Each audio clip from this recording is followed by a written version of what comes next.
اب جو دونوں دریا کے پارٹ ملے نا آپس میں، پھر اس وقت فرعون نے بھی کہا آمنت برب موسیٰ، کہ میں موسیٰ کے رب پہ ایمان لاتا ہوں، لیکن اس وقت فائدہ کوئی نہیں نا، اس وقت فائدہ، اور دیکھ کے ماننا تو کیا مانا، دیکھ کے اقرار کیا تو۔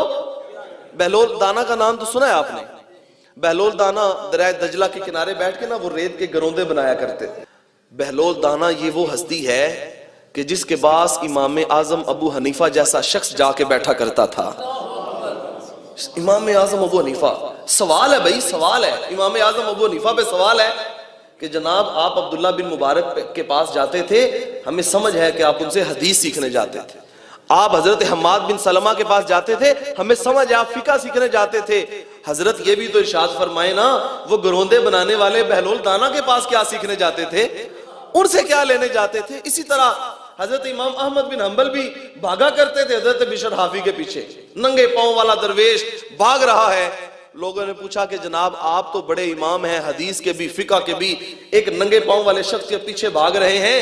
تو حضرت امام احمد بن حنبل نے کہا جس رب کو احمد بن حنبل صرف مانتا ہے، بشر حافی اس رب کو جانتا بھی ہے، یہ تو معرفت بھی رکھتا ہے نا۔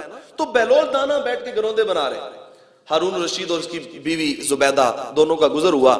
ہارون الرشید نے سوال کیا کہ بہلول دانا کیا کر رہے ہو؟ اس نے کہا جنت کے محل بنا رہا ہوں۔ درویش ہے نا بھئی، اپنی موج ہے درویش کی، جو مرضی کہہ دے، بھئی جنت کے محل بنا رہا ہوں۔ اب بادشاہ ہنس کے مسکرا کے آگے چل دیا۔ زبیدہ کھڑی رہی، کہا کتنے کا دیتے ہو جنت میں محل؟ اس نے کہا کہ 4 درہم کا۔ زبیدہ نے 4 درہم دی۔ بادشاہوں کے لیے کیا مشکل ہوتا ہے، کتنے درہم و دینار ان کے پیروں میں رلتے ہوتے ہیں۔ 4 درہم دیے، کہا یہ لے اور ایک جنت میں گھر جو ہے وہ مجھے دے دے۔ اس نے ایک ایک دائرہ لگایا، اس کو گرا دیا، کہا یہ تیرا ہوگا۔ اب بادشاہ ہارون رشید کہنے لگا کہ تو بھی عجیب ہے۔ زبیدہ کہا کہ تیرا بھی دماغ کوئی نہیں کام کرتا، وہ 4 درہم سارے سایہ کر کے آ گئی ہے۔ لیکن چلے گئے، سائر ختم ہوئی۔ رات کو جب لیٹا نا ہارون رشید بستر کے اوپر، خواب میں کیا دیکھتا ہے کہ ایک خوبصورت محل ہے، اور جنت میں وہ محل ہے، اور دروازے کے اوپر زبیدہ کا نام لکھا ہوا ہے۔ اندر داخل ہونے لگا تو فرشتوں نے روک لیا، کہا کدھر جا رہے ہو؟ اس نے کہا جی میری بیوی کا محل ہے۔ کہا دنیا کے تقاضے اور ہیں، آخرت کے تقاضے۔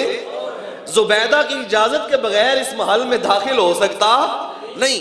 بڑا پریشان ہوا، اٹھا تو پسینے چھٹے ہوئے اور بے حال زبیدہ کے پاس گیا، کہا کون سا عمل کرتی ہے، میں نے جنت میں تیرا گھر دیکھا ہے۔ زبیدہ نے کہا معمول کی نمازیں ہیں، معمول کے روزے ہیں، معمول کے عملیات ہیں میرے، کوئی زیادہ لمبا چوڑا وظیفہ میں نے نہیں کیا۔ ہاں آج وہ بہلول سے گھر نہیں خریدا تھا جب صبح گئے تھے سیر کرنے کے لیے، وہ بہلول سے گھر خریدا تھا، ہو سکتا ہے وہی کام آ گیا ہو۔ اب ہارون الرشید ساری رات انتظار کرتا رہا، خیال یہ تھا کہ صبح سیر پہ جائیں گے، اور یہ بھی تھا کہ اللہ کرے کہ بہلول وہیں بیٹھا ہو۔ اب جب چلے سیر کے لیے تو دیکھ لیا دور سے بہلول بیٹھا ہوا ہے۔ بادشاہ خوش ہوا، لیکن دل میں خیال آیا بیٹھا تو ہوا ہے، اگر گروندے نہ بناتا ہوا تو پھر گروندے بھی بناتا ہو نا کبھی۔ اچھا قریب گئے تو وہ گروندے بھی بنا رہا تھا۔ بادشاہ خوش ہو گیا، کہا بہلول کیا کر رہے ہو؟ اس نے کہا جنت میں گھر بنا رہا ہوں، محل بنا رہا ہوں۔ کہا آپ بیچتے ہو؟ ہاں بیچتا ہوں۔ کہا کتنے کا بیچتے ہو؟ کہا 4000 دینار کا بیچتا ہوں۔ اس نے کہا کل ابھی میری بیوی نے تجھ سے 4 درہم کا خریدا ہے، آج 4000 دینار کا بیچتا ہے، وجہ کیا ہے؟ تو بہلول دانا نے جو بات کی تھی نا معرفت والی، وہ یہ تھی، بہلول نے کہا تھا کل سودا بغیر دیکھے ہوا تھا، آج تو دیکھ کے آ رہا ہے۔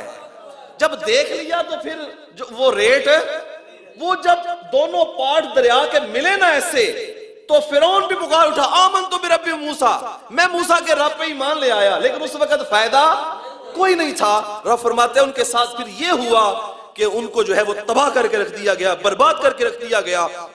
فرمایا ان اللہ قوی شدید العقاب، فرمایا اللہ بڑا مضبوط ہے اور بڑا دردناک عذاب دینے والا ہے۔